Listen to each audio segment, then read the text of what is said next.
Hi, everybody. This is Lee, and I'm commenting on the fixation by Rand Paul and Paul Ryan on Ayn Rand. Ayn Rand was a political fiction writer. She originates from the Soviet Union, now Russia, and that she came of age just in time for the Bolshevik Revolution and saw her family lose their business, the family business being a pharmacy, that it was nationalized and overtaken, and that the family actually left in order to protect itself, and that she eventually immigrated to the United States. And right, she was actually born Alyssa Rosenbaum, and since I have a hard time saying her pen name, Ayn Rand, I'm going to call her Alyssa Rosenbaum. Her mama named her Alyssa Rosenbaum. I'm going to call her Alyssa Rosenbaum. Coming to America.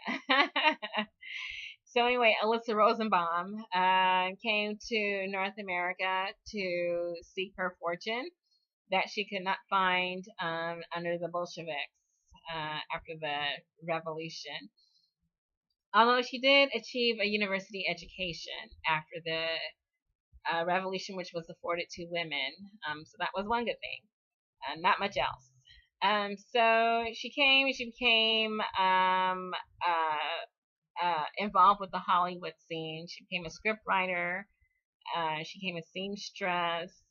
And that in some respects, she actually took advantage of the anti-communist fervor that had gripped Hollywood, and that she rode that Red Scare wave into success, and that she wrote screenplays, and she wrote fictional works, Atlas Shrugged, The Fountainhead, things like that, taking advantage of the McCarthyism, the Red Scare, the red baiting, the snitching that had gone on in Hollywood. That was what helped her achieve her fame. Also that so she was in the right time at the right place with the right background to assist in McCarthyism, and that assisted her career. And that she also managed to share her own philosophy towards communism, towards socialism, and capitalism, rejecting the concept of communism, of course, and then also social welfare as an attack on the wealthy, and successfully portrayed the wealthy as victims of the poor instead of the opposite. And so we see people who have a need to validate their own selfishness, their own greed, and their willingness to attack the poor and take from the poor and give to the rich. They use Ayn Rand or Alyssa Rosenbaum's philosophy, her writings, her teachings, to justify that attack on the poor. And that Paul Ryan and Rand Paul do this often, but they are not the only ones. And that she actually, Alyssa Rosenbaum, was a supporter of Barry Goldwater, the segregationist, meaning that capitalism at any cost was her preference, even when it meant segregation and oppression of an entire group of people. That's what she supported, and that's what she felt was her idea of a successful political environment. Also, that she was a smoker, and that she said smoking was good, that not only greed was good, that smoking was good, and that social welfare and healthcare for all was bad, until she was stricken with lung cancer as a result of her smoking, and that she had an assistant or a social worker come to her and explain to her that she was not earning enough money to pay for her medical care, that the income generated by her writings, her book sales, she could not pay for her treatment. What should she do?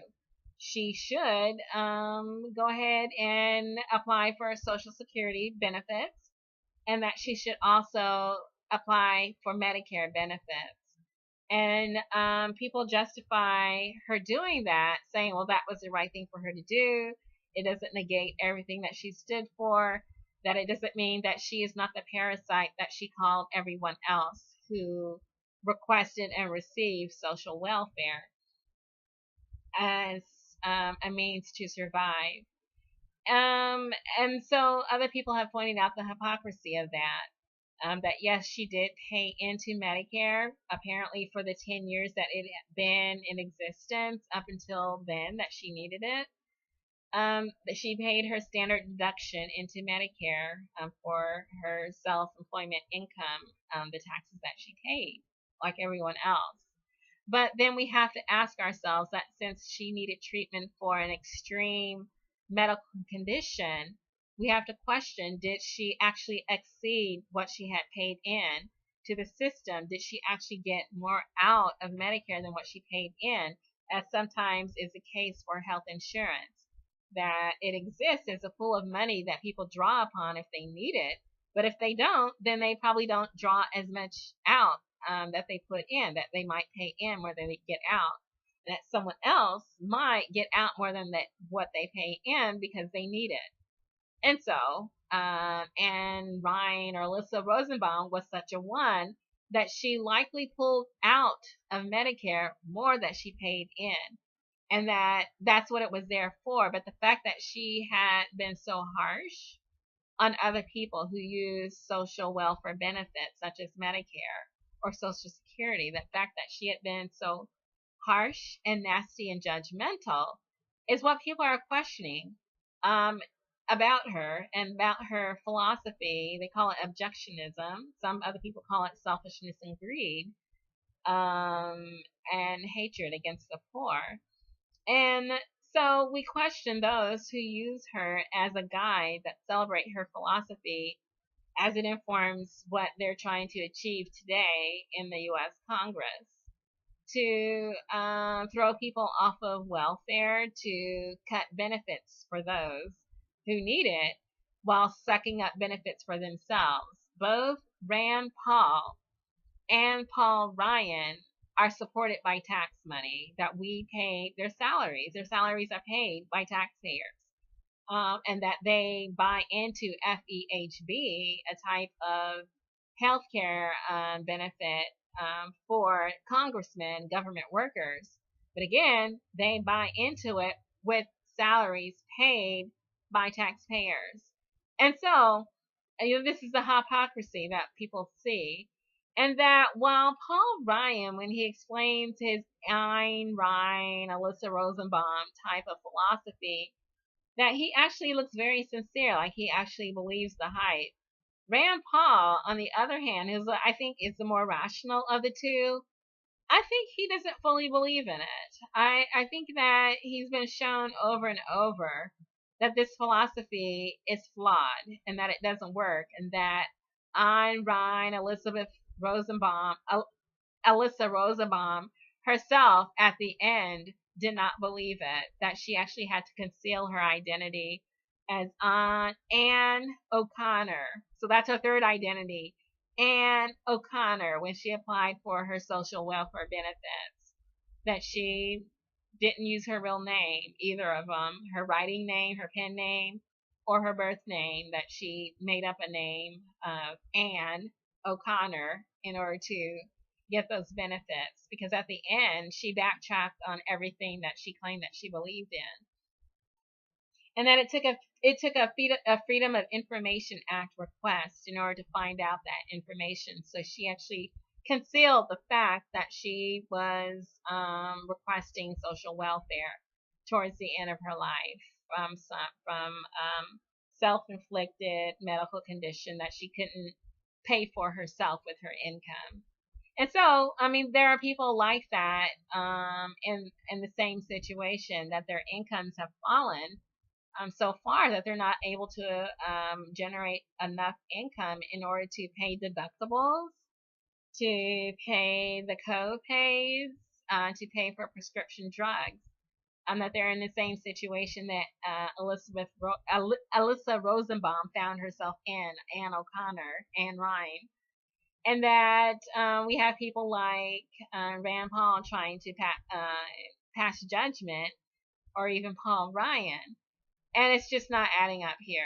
And so that's the issue that people find with that objectionist philosophy, that it just does not hold out, that even judging people on their lifestyle choices and the way they eat, and saying that they don't deserve health care because they ate potato chips or McDonald's or something, it doesn't take into account the fact of environmental contamination that's being forced upon U.S. citizens at gunpoint. We saw that at Standing Rock. You're likely going to see that down in New Orleans. We see it with the fracking, that there's been environmental contamination that no one has asked for or wanted, or that they chose to have, that was forced upon them at the point of the gun. And that affects physical health. And that some people are born with genetic issues, but again, they didn't choose, that they were born with that, and that since we are all human, we're all flawed, that these pre-existing conditions might exist in our very DNA because it's been passed down. And so that's not a lifestyle choice. And then the third fact is that accidents happen, that sometimes people don't look both ways, or they do, and something jumps out of the sky. There's environmental disaster, a natural disaster, or there's a man-made disaster that just happens, and people are injured, they are sickened, and they need assistance with resolving those issues. And so we cannot punish people for falling ill. We can only say that a rising tide lifts all boats, and that pool of money that's available to us all, that's paid into by us all by a payroll tax, is a way to ensure that the healthy balance out the sick, that everyone pays in just in case one of these things happens, that someone grows older, that environmental catastrophe or natural disaster happens, that some kind of genetic disorder manifests itself, or there's actually a self-inflicted illness, that there is a lifestyle choice, and that pool of money is available to make everyone well again. And so that is how you lower the cost of healthcare. You create such a large pool of every one of us in the United States that there's enough money to cover those who need to be covered. And so that's the failure of Ayn Rand's philosophy, and that's the failure of Paul Ryan and Rand Paul's philosophy, that it doesn't hold up to public scrutiny. We can test that theory out by Paul Ryan bringing John Conyers' Medicare for All bill to the floor for a fair and open public debate, to bring H.R. 676 to the floor and prove that his philosophy that he's so proud of can stand up to the public support for Medicare for All. If Paul Ryan can defend Ayn Rand, Alyssa Rosenbaum, Ann O'Connor's philosophy against an H.R. 676 bill, send that bill to the CBO for a score, and then argue against it. Show us. Show us. And then if Rand Paul feels like defending that as well in the Senate, if and when Bernie Sanders introduces his version of Medicare for All, and hopefully works to reconcile that with John Conyers' House bill, can Rand Paul argue against it? Prove your points. Let's see it. Show us how being selfish and greedy makes America a better place to be. I'm going to say that philosophy will not stand up to public scrutiny, but we'll see. We'll see if Rand Paul and Paul Ryan feel like doing that. Make it so. Make it so. I say good luck.